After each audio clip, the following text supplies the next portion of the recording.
আসসালামু আলাইকুম এভরিওয়ান। আজকে আমি একটা ক্ষীর রেসিপি ট্রাই করেছি। এর জন্য প্রথমে আটা দিয়ে ডো বানিয়ে নিয়েছিলাম। আর ডোটা নর্মাল পানি দিয়ে একটু শক্ত করে বানাতে হবে। তারপর ভিডিওতে দেখা প্রসেসের মতো করেই বানিয়ে নিয়েছি।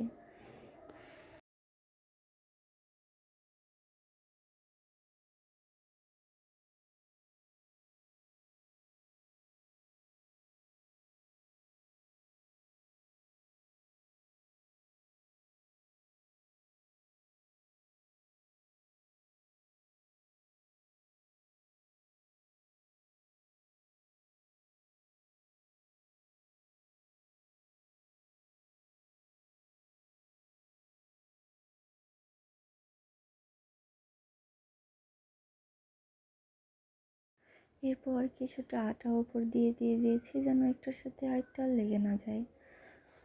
দুধ গরম করে নিয়েছিলাম, এর মধ্যে আমি কিছুটা আতপ চাল দিয়েছি, অল্প কিছুটা। এরপরে যে পিঠাগুলো বানালাম ওগুলো দিয়ে দিয়েছিলাম,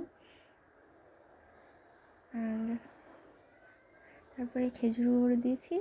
আর এরপরে রেডি।